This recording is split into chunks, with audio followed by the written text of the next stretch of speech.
How many of you have said or heard somebody say somewhat commonly, on some level we're all connected? Well, hopefully today I can actually show you some new scientific evidence of at least one of the levels on how we really are connected, so we can take some of the mystery out of part of that. Not that what I'm going to talk about is the whole story. How many of you are somewhat familiar with HeartMath, Institute of HeartMath? Oh, wow. A lot of you. This is our mission for those of you that aren't. So our mission of HeartMath from day one, we were founded in 1990 actually, is to help people bring their physical, mental, and emotional systems into balanced alignment with their heart's intuitive guidance. And at HeartMath, we mean that literally. We really do see the heart, and doing 30 years of research now around how the heart is a source of intelligence. That a lot of the mystics and great religions and philosophers have been right all along, actually. So we're bringing some real kind of, I think, leading edge science to that. But as we connect with our own inner guidance from the heart, that really unfolds the path for becoming heart-empowered individuals, okay? Which means we choose the way of love through compassionate care for Earth and others as well. So that's really what we're all about, and I've developed a lot of techniques and programs and technologies to help support that. So our research is really in three kind of buckets or main categories. Personal, which I'm not going to talk about today, but that's many, I think 400 and some independent research studies later on that side of things now, of teaching people how to better self-regulate, how to connect with their deeper innate heart's intelligence. Social, which we're putting a lot of our focus on now. How do we get along better, right? Within our families, schools, communities, because that really takes sometimes some work, and people need help and processes and techniques to really get along and get rid of the arm's length, right? Separations between people. And global. So global is what I'm going to be talking more about today, that side, but a little bit on the personal because it relates to the global. So what you're looking at here are heart rhythms, okay? A lot of people don't know that in a healthy person, our heart rate changes with each and every heartbeat. And that's called heart rate variability. It's very different than heart rate, which is just the average, how many times did the heart beat, right, in a minute. But without this beat-to-beat change, this natural inner variability, there would be no heart rhythm. So these lines here, which is the change in time between each heartbeat, the heart rhythm, would be flat lines, right, if it was the time between each heartbeat was the same. So which is away from you guys on the left, okay, the red one, it's what the heart rhythm looks like typically when we're feeling things like impatience, frustration, worry, things like this. So it's at some of our early work in the 1990s, looking in the lab at all these three other acronym things, you know, EEGs and skin conductance and all the stuff we do. What we found was that it's the rhythm of the heart, the pattern of the rhythm, that most reflects our emotional state, whether we're aware of it or not, whether we're consciously aware of what we're feeling. Now, there's a whole science of why that's true I won't go into today, but that's what the one on the red one is what we call an incoherent rhythm, and it quite literally reflects the activity in our nervous system, right? So it's incoherent. Things aren't communicating well. The inner systems are out of harmony, literally, measurably. Same person we're looking at here. So the blue one on the right is what we call coherence or heart coherence. So this is the heart's rhythm, which it naturally emerges when we're feeling things like love, kindness, appreciation, compassion. Okay, make sense? And so chasing that rabbit down the hole, there's now like literally 400 independent studies that have confirmed that as we teach people how to spend more time in the coherent state, how to shift into that state and practice it, and that becomes our new, what we call baseline, that is ultimately the ultimate optimal state. The brain is the big winner. We think more clearly. We're more connected with our intuition. Better outcomes in a wide range of health, lowered blood pressure, better hormones, all that stuff. So that's a good state we want to get into, right? Okay, so I'm going to come back to that in a minute. So coherence.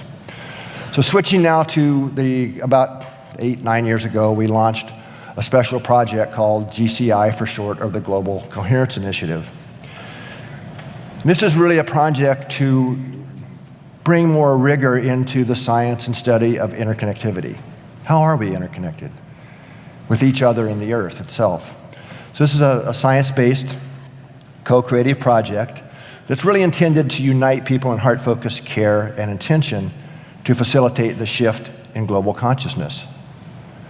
I think arguably we could say it's fairly unstable these days, and we're feeding the field too much, hate and polarizations and these types of things. But we want to help shift that into more balance, cooperation, enduring peace. It's really our mission. So the kind of high-level overview of the Global Coherence Initiative is it's really meant to help connect people globally who really want to make a difference through our caring intentions. So most of there's 200 and some thousand people involved now, but these are primarily people who get it. We already know that what we think and feel, especially feel, that doesn't just stay inside of our body, it actually reaches outside of us, affects others. We've done a lot of research on that as well, but won't go into. And a lot of education, free programs to help educate the public, and guiding to where to send our energetic contributions. And a kind of a very important part is Earth monitoring. So I'll show you a little bit about. So these are our high-level hypotheses. First one is really not a hypothesis. This is really well established, and that is that our cognitive functions, our emotions, our behaviors are affected by the energetic fields we live in. Earth, the sun, for example. Okay? Second one is that the Earth's magnetic fields act literally as carriers of biologically relevant information that we're all connected to. In other words, what I'm suggesting is Earth, us, works just like our cell phones. You get out your phone, right?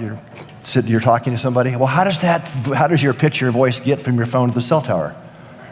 It's a magnetic field, electromagnetic field that's carrying that information. Call it a carrier wave, right? So I'm just saying we work the same way. That's what I'm suggesting here. So we're all connected to the bigger field and feeding into what I think of, or what we call a global information field. So it's kind of the sum of all of humanity. And if that's true, this means that when we come together, when large numbers of people are consciously creating more heart-centered states of care, love, kindness, compassion, we can generate a more coherent field, right? That can benefit the whole world, because we all live within the big field environment. And not just humans, animals, trees, plants, right? And we're all interconnected through the global field. So here's some of the early evidence that a lot of people aren't aware of. That kind of blew me away when I first learned of it. This is data that was generated by a Russian astrophysicist, Alexander Chesovsky, published in 1926. So he was drafted into World War I, and being an astrophysicist, he was keeping one eye on what the sun was doing. But meanwhile, down here on Earth, and being a human, in the war, it appeared to him that when there was more solar activity, solar flares and these types of things, that people down here on Earth just kind of got stupid, right? So I got him intrigued. So he did an exhaustive study of human history after the war. So if you start to the far left, on the blue line on top, that's 1749. Then it wraps around on the bottom of the blue line to 1926. What's being plotted in the blue line is a dot each year for the number of major human events that occurred that year. Revolution, start of wars, big things, right? The red line on the bottom is the solar cycle for the same time period. You think there might be a relationship there. It's amazing. And this has been, of course, been confirmed many, many times over and brought into modern times, and the same thing is still true today. So that may sound like, these background fields are out to get us. No. Those peaks in the solar cycles, which is a 10.5 to 11-year cycle, are also the greatest periods of human flourishing. The most discoveries in science, music, arts, right? So think of this as an energetic influx. And it really gets down to how conscious we are, how self-regulated we are. How do we use that energy? Right? If you're a politician and you're not well self-regulated, you go start wars. Right? or you get in more traffic accidents and squabbles and arguments and so on, or we use it to co-create, to solve new problems. Okay. So to do science, we have to measure things. So listening in on the Earth's energetic systems, we created what we call the Global Coherence Monitoring System. And this is a global network of some of the most sensitive magnetometers that are designed specifically to measure the resonant frequencies in the Earth's magnetic fields. It's what the one in Boulder Creek, California looks like at our facility. But we have these around the world now: Canada, South Africa, New Zealand, Lithuania, Saudi Arabia. Colombia is going in next to give you a kind of example. It's the only globally interconnected monitoring system specifically designed to measure the resonance of the Earth that exists. So this is some real data here. This is the little white dots you see in the center of these two graphs is Earth. Now see, there's some relatively new satellites that are visualizing the magnetic field of Earth, the geomagnetic field. And what's neat about this image is you can actually see the ringing, the vibration of the Earth's field. Can everybody see that? So this is like the North Pole, South Pole, the geomagnetic field. Okay, that's a static or a stationary field, like a refrigerator magnet, pure magnetic field. But those field lines, okay, I'm going to just time travel back to science class back in high school, junior high. Remember when you got to dump iron filings on a glass plate and you put a magnet under it? Well, those lined up in lines, right? Not just this homogeneous blob of black stuff. Those lines are magnetic field lines. And they literally act like guitar strings. So when you pluck a guitar string, what happens? Vibrates, right? And it has a frequency or a note. Well, the magnetic field lines of Earth work exactly the same way. So what's plucking the lines of Earth is the solar wind rushing by. So they're vibrating. And that's what you're seeing here in this visualization, is the ringing of the Earth's magnetic field lines. Now, when we measure them on Earth, this is the frequencies of these, what are called field line resonances. This is a technical term for them. So these are the peaks of them. And one of the peaks that we often see is down in the first one is 0.1 hertz. And that's kind of relevant because that is exactly the same frequency as the coherent human heart rhythm. Get what I just said? Our hearts, when we're coherent, in other words, when we're loving, appreciative, caring, is the same frequency as Earth. But all of those resonant frequencies of Earth overlap with the rhythms in our nervous system, in our cardiovascular system, in the same range. Okay, the other set of frequencies we're measuring with our global monitoring system are called Schumann resonances. And these are magnetic waves that are basically trapped, if you will, between the surface of the Earth and the bottom of the ionosphere. Ionosphere you could think of as a big soap bubble around the planet. And it's a plasma, and one of the qualities of the ionosphere is that it's like a mirror to magnetic waves. They bounce off of it. That's how ham radio operators can talk to somebody on this side of the planet. Send their radio wave up, it hits it and bounces off, and that's how that works. So these waves that get created, if they're resonant, in other words, they fit the geometry of the chamber, become what are called globally propagating standing waves. Translate that into people talk, they're everywhere all the time. Okay? And there's 8 of them. The first one is 7.8 hertz. Some of you might recognize that or into brainwaves, alpha. All of the Schumann resonances overlap human brainwaves. Okay? Now these are much lower magnitude than the field line resonances, but basically Earth is vibrating at the same frequency as our brains and hearts. Our hearts and brains.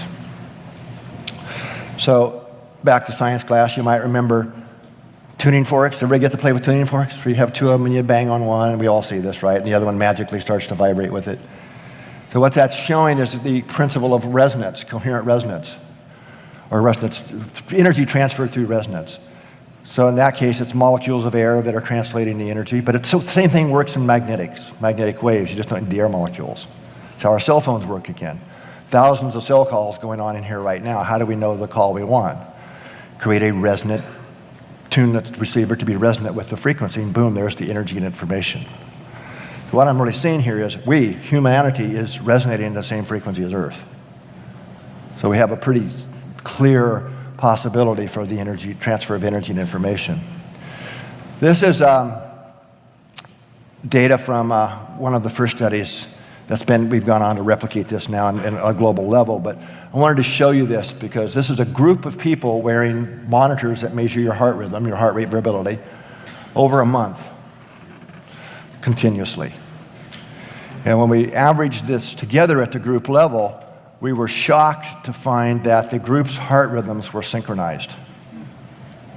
And these people are spread across the state of California in this example, some in the south, some in the north, some in central. How could this be? Well, when we looked, the only thing that made any plausible sense was that they were synchronizing to something they were all exposed to, the Earth's magnetic field. That's the red line you see here. The blue line is the group level heart rhythm. They're synchronized at a much, much more significant and deep level than I ever thought we would see. So we went on, and I don't have time to show you the data, but have replicated this at a global level. So we really are in sync with the Earth and each other at a very deep and fundamental level, way past what I would ever have predicted, right? And it's our hearts that are in sync, and in sync with the Earth and others. So basically this suggests that we feed, I call it what am I feeding the field? And I would invite you all to consider throughout, well, not just the conference, but especially during this conference, what am I feeding the field? How much of it is love, kindness, compassion, versus maybe irritation or impatience or frustration, those kinds of things? Because it all counts, right? So basically what I'm saying is a big giant feedback loop between the Earth itself, energetically, and humanity.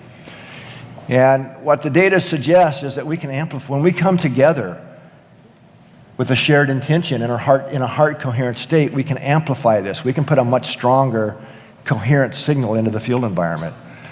And that's affecting the global field, right?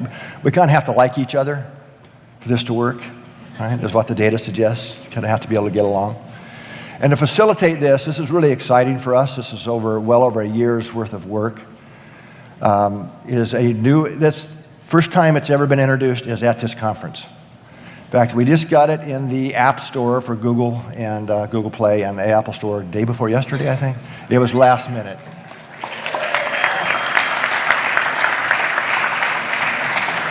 So this is the launch of this. It's called the Global Coherence app. And there's a little thing in your bag that explains it and sensors out there. So basically, if you want to participate, what we're going to be doing is tracking how much coherence, how much heart energy we feed the field collectively throughout the conference. This is what the app tracks. So it's going to measure our individual coherence and at the group level for those of you that choose to participate. So if you want to play with us and help feed the field here, go on, download the app. You have to search on global coherence, the whole term, global coherence. Download the app and register. You do need a heart, well, you don't actually have to have a sensor, but it's a lot more fun if you do because it measures your coherence. It's what Mauricio was wearing. So it's both Android and iOS. Right now, it only works with the Bluetooth sensor. That'll get fixed in a couple of days. That's an Apple thing. A couple neat screens. This one here on the screen on the left shows what it looks like when we're in low coherence, the one on the right, when we're in high coherence. So the outer rings reflect what's happening at the group level. How coherent are we in sync as a group? And the inner white ring is your personal score, your personal coherence level. And then it's got all kinds of stats and numbers, and we're going to track how much coherence we've collectively fed the field here at the SAN conference. So it'll all be fed back within the app. There's also a neat thing here. If you the little icon up in the top, it looks like an Earth. That takes you to a map. Okay, so you can see where people are anywhere in the world who are participating. Now, it'll probably just be here because we're just introducing it for the first time. And I only have a minute left. So I'm going to rush through a technique that we can use actually to help create more coherence. It's called shift and lift. It's a technique that's really designed to create an uplifting effect that can really raise our vibration, our vibration of consciousness. So we can feed the field with higher vibrations. And what the research has shown in multiple studies now is when we're coherent, the field we're radiating, the measurable field, literally can lift others into a more coherent state. Right? It really does matter. Shift and lift. First step is called heart-focused breathing. Basically, focus your attention in the area of the heart. Imagine your breath is flowing in and out of your chest or heart area. Breathe in a little slower and deeper than usual. And the heart focus does matter because we're wanting to shift the rhythms into that coherent rhythm. Step 2, activate feelings of appreciation, kindness, genuine connection, or an attitude of deep listening to raise your vibration.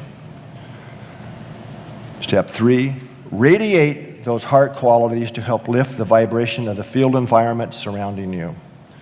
And as I'm saying, the rest of humanity at the same time. So the quick steps, just to remember this: heart-focused breathing, activate, and radiate. Right? So you're shifting to the heart, radiating to lift the field environment of the conference and humanity. Make sense? So I invite you to practice that. And if you do have hopefully some of you got the message that have a sensor already and brought it. So to practice regularly throughout the conference, maybe in the morning meditations or your times in between sessions in the evenings. Also, I should mention that at the booth out there, there's this giant kind of big coherence light ball that was designed by one of the HeartMath certified trainers. I always forget his name, but I should give him credit. Will Schoen, as it was his name. It's kind of a very neat thing. It was actually at Burning Man this year. So we're allowing us to show it here. But it lights up and changes its dynamics based on the coherence of the collective, the group. So you can kind of go interact with it and play with it if you have the app and a sensor at the booth outside the door. So even a few people radiating heart qualities to others in the environment can create an uplifting vibration and facilitate more connectedness, more alignment, and better, I think, global outcomes. So thank you. I appreciate your attention, and enjoy the conference.